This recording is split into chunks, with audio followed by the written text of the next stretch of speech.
the walk-around video for my Lexmoto Adrenaline, which is a 17 plate, only a couple months old. Also going to be doing a 1,000-mile update. As you may have seen yesterday, I had 1,000 miles. I'm now at 1,068. So that's that as well. But yeah, I thought I'd go through sort of this bike, what I like about it, what I don't like about it, tell you what issues I've had with it, and other stuff just along those lines. So yeah, where to begin? This is the bike. It's quite a big bike. I am 5'8", and I can sit on the bike fairly comfortably. Both feet can go pretty much all the way down if I do sort of this Starman thing. I can put them all both down like this as well. But obviously I more tend to do that at the lights, so bottom foot down on the brake and left foot down here. It's got a nice solid kickstand on it. It's springed as well, and it's got a kill switch built in. But the kill switch only operates if you are in gear, so that's a really good little addition. I mean, I know some Chinese bikes before just had a switch that just cut the engine no matter what gear you were in. The mirrors are okay. I can see quite a lot out of them, except the stalks, they seem to vibrate quite a lot. I don't know if that's just my bike or all bikes are like that, but when the engine's on, they tend to vibrate quite a bit, especially when you're just sat at the lights, so you can't really see too much out of them, but it's not too bad. Front mudguard I really like. On other supermotos, it tends to come out a bit too far and look a bit gaudy, but on here, it's good. And of course, you've got the bendy plastics, so you can really, give that a whack and nothing's going to happen to it, so that's good. I am running Battle Axe BT45s on here, which are sort of road tyres, more or less. You can tell that they'd be okay-ish off-road, but at heart they're road tyres. Quite a lot of people run these on supermotos, apparently. I've not had any problems with them. I'm also running the Lextech stainless steel exhaust system with carbon fibre tip. The bike does come with a stainless steel exhaust as stock, but just to make that can work, we had to change the downpipe as well. That came to 200 quid for the downpipe and for the can, and it's really nice. It sounds pretty good. I'm riding with the baffle out right now.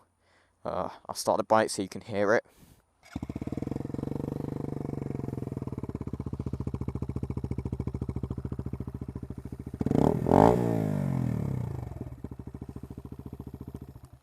So yeah, it sounds good all in all. It's quite a nice exhaust system. I've also usually got a top box on here. It's off right now, but it just clips in there like that. It doesn't look too bad on this bike. Sometimes top boxes look a bit out of place, but it seems to go in fairly well. I also have a Oxford foam mount on here. This is just cheap and cheerful piece of crap. I've got this on here because RAM mounts were too expensive and I just needed to use my phone as a GPS. It gets the job done, but it breaks every now and then. You have to sort of put these two bits back together, but that's fine. One thing I really like about these bikes is they've got quite a lot of the afterthoughts in them that you can get as extras on other such bikes that would cost stupid amounts. So, for example, it's got the adjustable suspension. It's got, I know it costs me 200 quid, but for any other bike, you'd be looking at a lot more. It's got the full stainless exhaust system with this nice can on it. Of course, it's got spoked wheels as well. These are tubed, which can be a bit of an inconvenience, but not too much. It's got LED indicators as standard. Another thing is it's got this really solid metal guard here to keep any shit from going and hitting your engine, which a lot of bikes is an extra, and it's just on here for free, so that's a good afterthought as well. The engine, I believe, is a Suzuki licensed engine, so not much can really go wrong there. It's got a proper solid engine on it. Here's the bike from the front. In my opinion, it looks really nice, actually. The Chinese seem to have a knack for designing a good-looking bike. Here we are, we'll just walk around it. Obviously, everything's laid out how you'd expect. You've got your kill switch, your button that does absolutely nothing. I don't know what this is. Someone tell me why this is here, because it's just here. It does nothing. I know that's where a hazard would usually be on a bike. It doesn't do anything on this. Your engine ignition, you've got your horn, you've got your indicator, and you've got your high-low beam. Also, got a flasher switch. As for the actual build quality, everything is solid and on there. Nothing's really going anywhere. You can tell it's nice and solid, nothing rattles while riding about. My only qualm is that the stickers, because they use stickers on these panels, I think it's unlacquered, and I've been having some problems with them peeling. I might actually just strip these all the way back and just have a black bike, I'm not sure yet. And also, another problem is there's not really anywhere where a front L plate can go on this bike and look good. Obviously, you can try and put one here, but it will be too big because you have to keep the 178 by 178 millimeter square, which will overlap a little bit here. You can put one here, but that also won't look very good. So that's my only problem with the front of it. You can't really stick an L plate on it without it looking shit. That's why I'm just running with a rear L plate, which I will show you is a bit of a hack.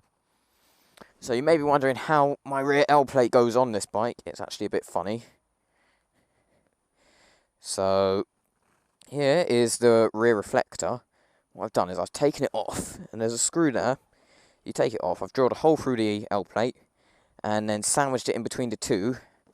And you can tell that ain't going anywhere. So if you're looking for a hint, that's a nice solid way to mount an L plate to these bikes. Fairly controversially, because of Euro 4, this bike has a combined braking system. What basically that means is if you put your front brake on, you get a bit of back brake. If you put your back brake on, you get a bit of front brake. The way I've been dealing with this is I just don't really use my back brake that much. I use front brake and engine braking.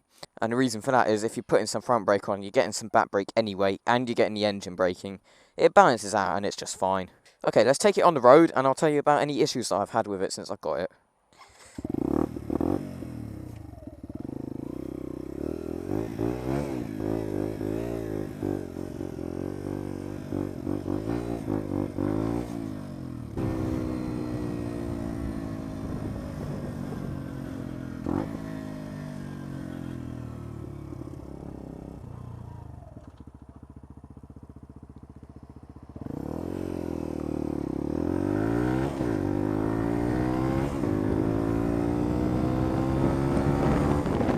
Okay, so as for any issues and problems I've had with this bike, let's go through them.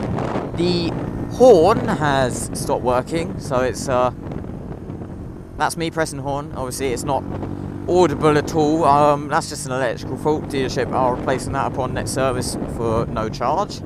The dashboard has a issue where there is a decimal place on the odometer in the wrong position. So it's reading 106.9 where it's actually done 1,069.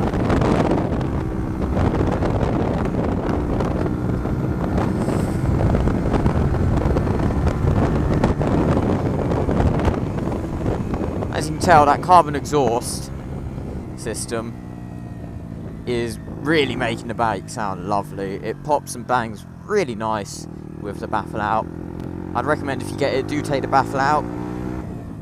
In my experience, the baffle doesn't actually make it sound any quieter. It just takes some of the bass away from it and makes it sound a bit tinnier. As for fuel efficiency, I've been getting about 85 miles to the gallon out of it. I could get about 95 to 100 out of it if I drove it a lot more sensibly, but I don't really care right now. Half the fun of this bike is taking it by the scruff of its neck and just ragging it.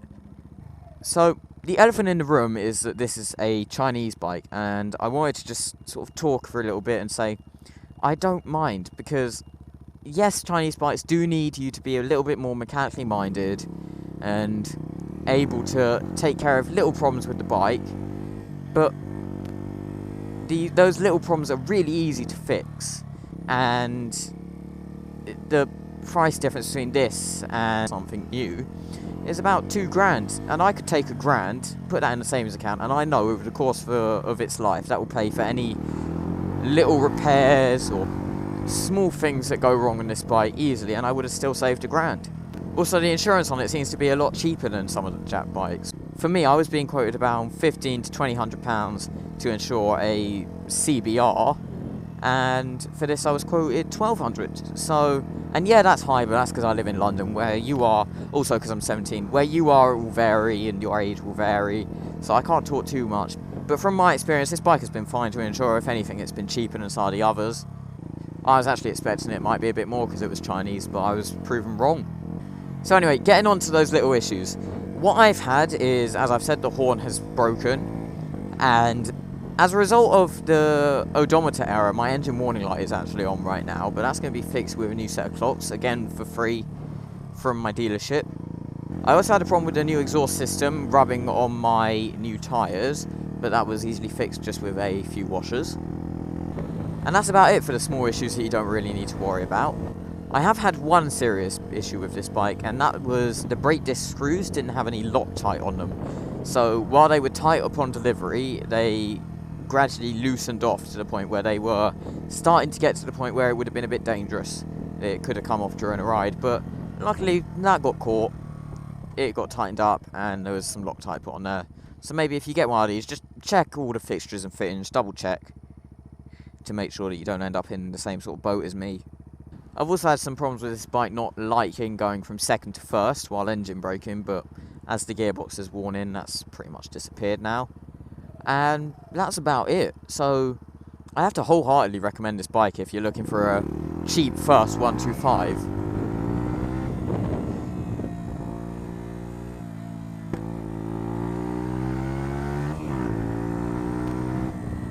It's also not that slow. One of my mates rides a CBR 125 and I can keep up with him.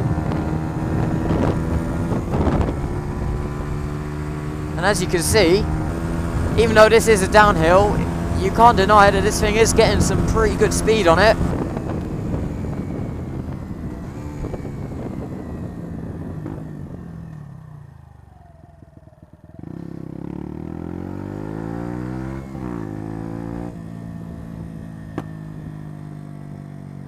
So yeah, that pretty much concludes my 1,000 mile in thoughts on this bike. I'll make a more in-depth review when I've had it longer, but right now I'm pleased as I can be. It's a lovely bit of kit.